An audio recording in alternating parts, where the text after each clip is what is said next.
Hi, welcome to Monty's Misadventures. I'm Monty, and these are my misadventures. Yeah. Today we're taking a little ride on my 2019 Kawasaki KLX 250. The trail we're riding today is my super secret single track trail I call the Patterson Loop. We'll learn why I call it that a little later on in the video.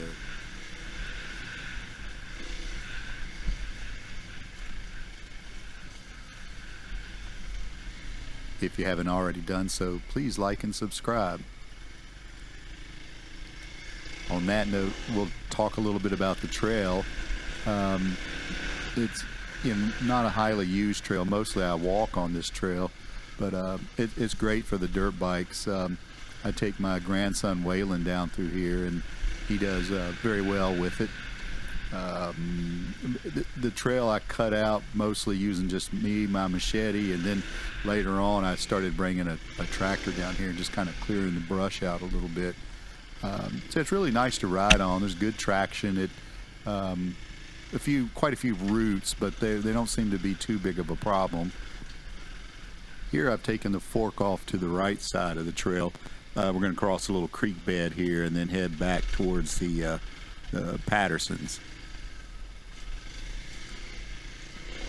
The motorcycle I'm riding is that KLX 250. It's a dual sport, so it's not really the greatest trail bike in the world. It's very underpowered, but it carries me along okay.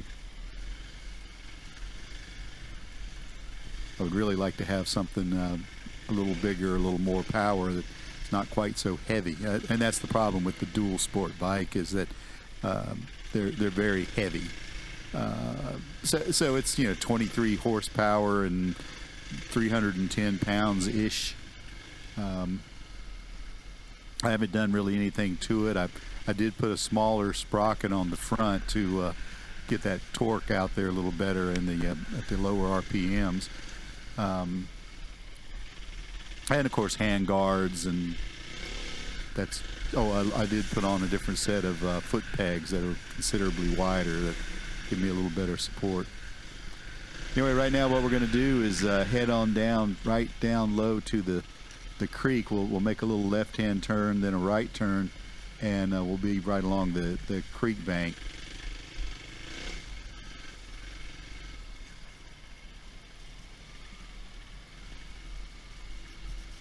It gets a little muddy down here and a little soft, but it doesn't really sink in too far, so you don't feel like ever losing control. Now, somebody at some point had built trails, and they put some small gravel, pea gravel, down on that hill I just came up. I don't know where it came from, but I'm sure the same people are the ones that built the lean-to that's off to our left. You can't see it in the woods, but I'm guessing it was like a hunting blind or something like that. It looked like they had used a ATV to get down around in here, but it had been so long that their paths had trees growing right up in the middle of them, so they're no longer usable for a ATV or side-by-side. So these tracks are back to where I cut them myself. Some of them, it looked like maybe where I followed paths that the deer would take. Okay, here comes a log jump. Hang on, we did it. We didn't kill ourselves this time. And we have to fit through the little narrow spaces. This is like the scariest part of the trail for me. For some reason, just there's this turn that you got to make, and I feel like I'm going to go over the edge. And we talk about this a lot. The GoPro, it doesn't give you a good sense of depth, so you don't know how steep these hills are. I would hate to fall down them. Maybe they look worse to me in my eye than they really are, but here's the one that's probably one of the steepest hills that we climb, but we don't really have any problem on it. It's just a little intimidating, but once you're on it and you feel that you have good solid footing, it's not so bad. A little island out here in the creek, and the creek actually goes underneath this tree, so that gives us a place to cross that stays dry. And then we go back up to the top of the hill. So we're kind of up and down, which makes it a lot of fun. A couple of little ditches to cross. I used to think that these were just made by water, like this right here, but I think they were cow paths, that where cows that were on this farm were making their way down to the creek. Anywho, coming up on the Pattersons here in just a moment. I think we'll actually get off the motorcycle and go pay a little visit.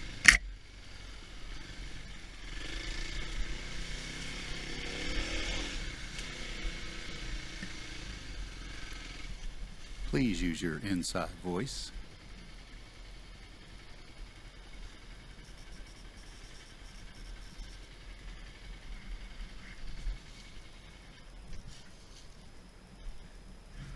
Just gonna go check on the Pattersons. I found this out on my hikes one day, and it had not been visited in years, and it looked like I mean, there's no houses anywhere around here. This is just out in the middle of the woods. It might have been more of a out in the middle of the field kind of thing back in the day when this was a farm. But I found these 3 graves, the Pattersons, and there was mom and dad and the child. The mom and dad outlived their child considerably. But I think the young one died when he was about 30, and the parents lived to about 60. The parents were born during the Civil War, towards the end of the Civil War. So they've been gone for quite a while. But when I first came down here, this whole area, the whole thing was covered up with trees, where trees had fallen on the fence. So I made my way down here one day with the chainsaw, cleaned it all up, and put it back in shape. I think I still need to get down here and see if I can patch up the fence around it a little bit. Okay, so that's the Pattersons. We'll be looking for their ghost as we move along. Keep an eye out for ghosts.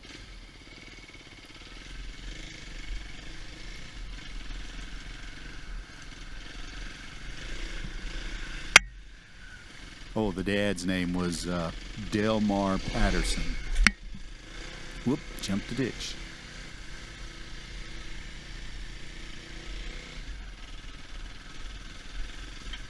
One of the little roads in this development is called, I think it's called Dale Pat or Pat Dale or something like that. Now we're into the jungle, the darkest jungle. Nah, it's not so bad. Little tight squeezes here and there, but it's not bad.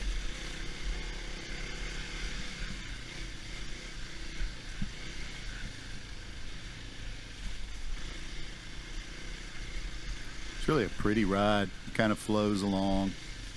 I'm very slow, so I can look around a little bit.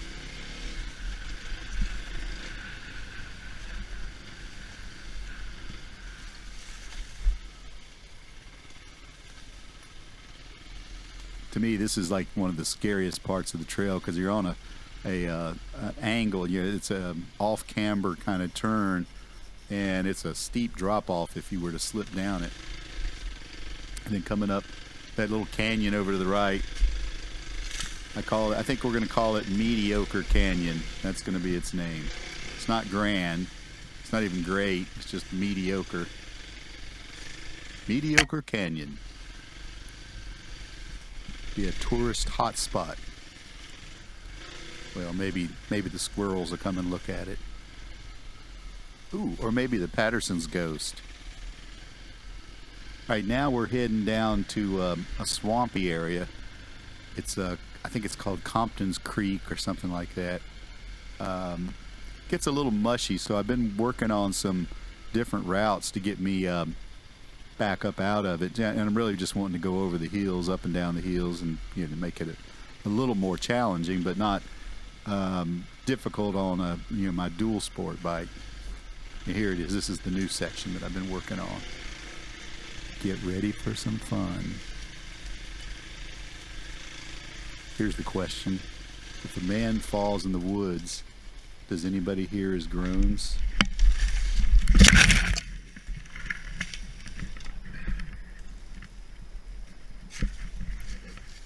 So that's what I sound like when I fall. Really didn't make any noise, did it?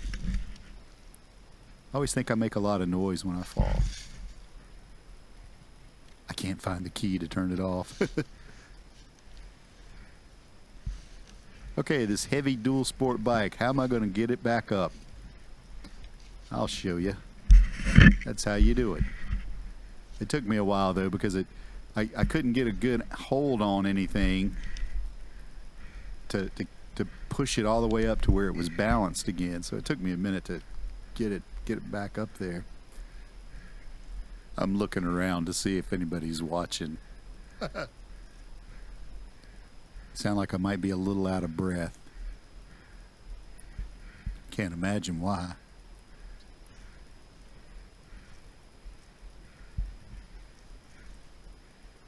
I don't really know what happened there. I was trying to make this turn, and I've never done this before, and I just don't know what maybe the front wheel slipped a little bit, and I went to put my left foot down, and it was too far down to reach, so it just fell over on me, and I just bailed off. It kind of hurt a little bit when I hit, but I'm wearing body armor, so I've got pads on my arms and my legs and everything.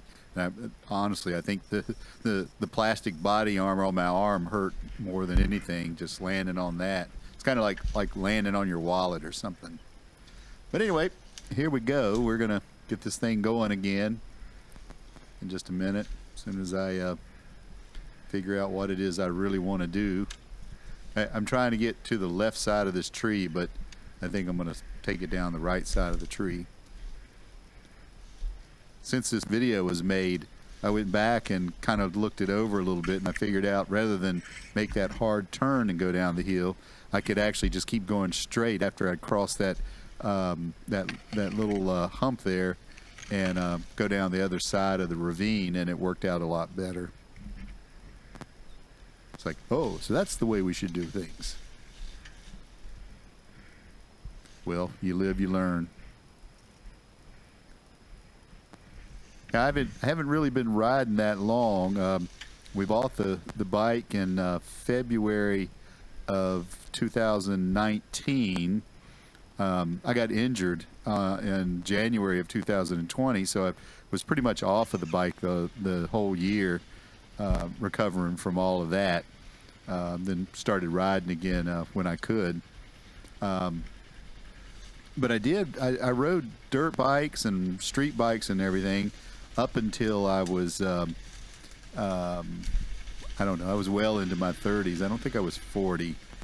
And then I stepped away from it for all these years until my grandson showed interest in it again. Then when we bought him his first dirt bike, my wife says, well, he's going to need somebody to ride with, so therefore I had to get me a dirt bike. And it's like I've been off of it for a long time, but it hasn't really been difficult. All the remembering how to do it and remembering the basics of it. And I've really enjoyed doing this again. The only problem is I'm 62 years old, and how many 62-year-olds need to be out riding dirt bikes? Anywho, here's a little hill section.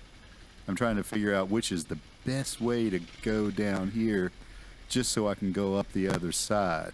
And again, it doesn't look very steep or long, but this is a pretty good drop off right here, and then a pretty steep climb on the other side. There have been some struggles on this hill before, but it's not going to be a struggle today. I'm just trying to remember the place that I thought was best to go up.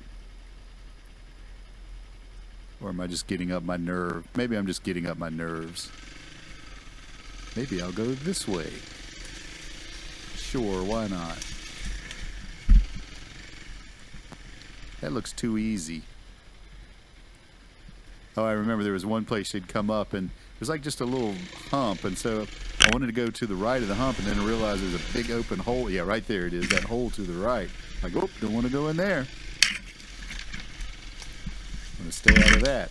And here is part of the old trail system that was cut through here, but so many logs and trees have fallen over it, you can't really take it to the end. I'm looking back over. Do I want to go down there? Try it one more time. Yeah, I think I do. Let's go down this hill one more time and try it again. Here we go. Yeah, not a problem. I wish you could see how steep it looks to us. You can kind of see where I went up, where my back wheel was sliding coming down, actually. And then we'll just go straight on across over here, and nice little drop off that takes us back to the original side-by-side trail. Yeah, right here is where the side-by-side trail starts. But you can tell it's not been used in a long time because there's trees grown up in the very center of it. I suppose you could still get an ATV around here. I'm not sure how you would get it up out of the bottom, though.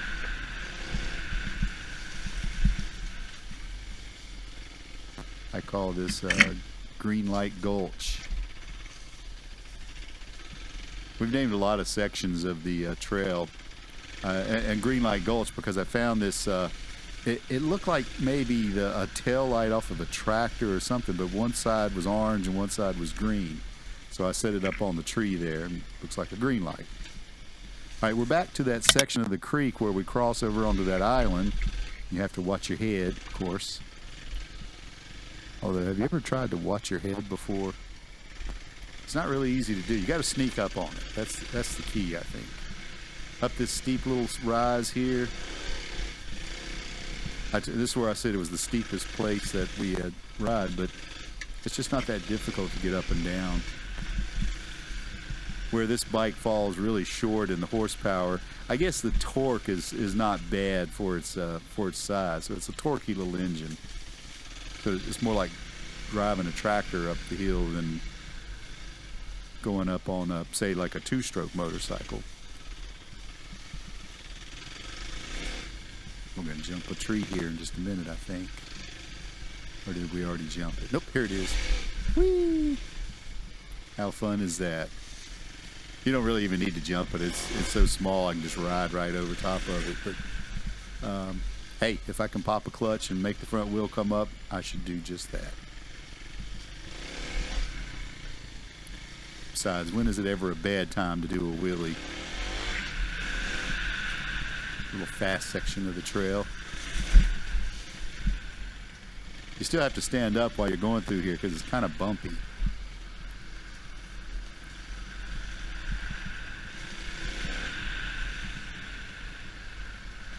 And then we're back to the gravel hill.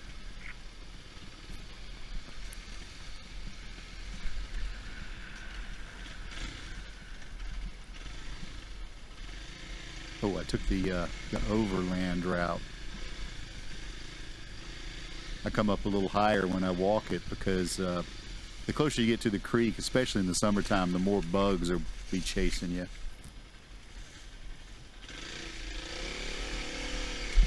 I think I might have been spinning a little bit. Yeah, so we're on our way back towards the house right now. That long section just before we got to the Green Light Gulch was about the middle ways, I think.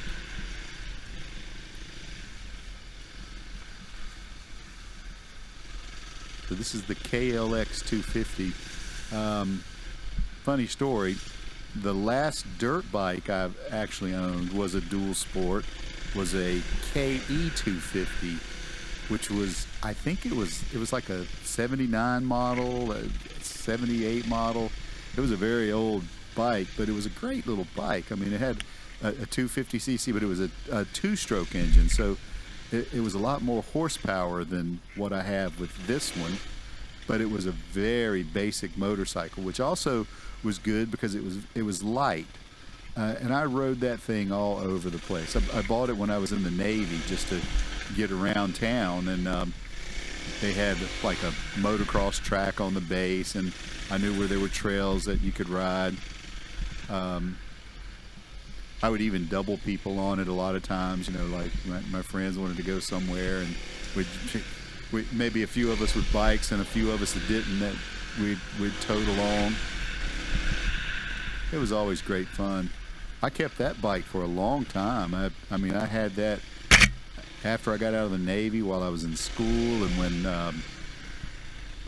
even after my first airline job, I still had that. I drove it to Salisbury, Maryland, where I was domiciled for about a year and a half, and kept it till just when I left there, and ended up trading it in on a 750 Honda, of all things. That was a great bike too. I put a lot of miles on that one. Not a dirt bike.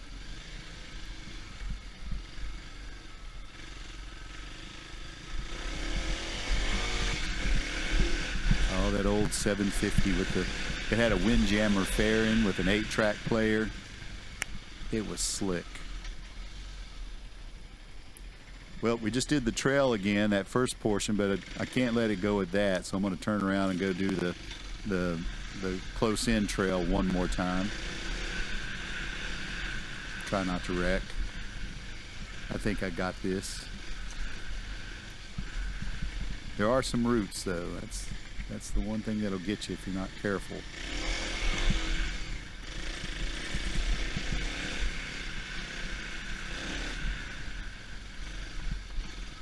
Waylon says this little tree over here on the left side is always trying to knock him off the bike.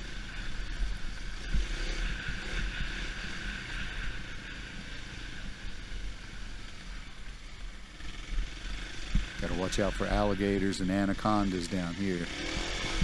Oh, this is the area where me and Waylon got into a bee's nest one time. When we were working on the trail, we disturbed some yellow jackets. That was not a fun day. The two of us running out of the woods, screaming and hollering. Well, I was screaming and hollering. He was pretty brave, but I did make some funny noises on that one. There is a video too showing me making funny noises, but we're not going to put that up on YouTube. That's my private stock.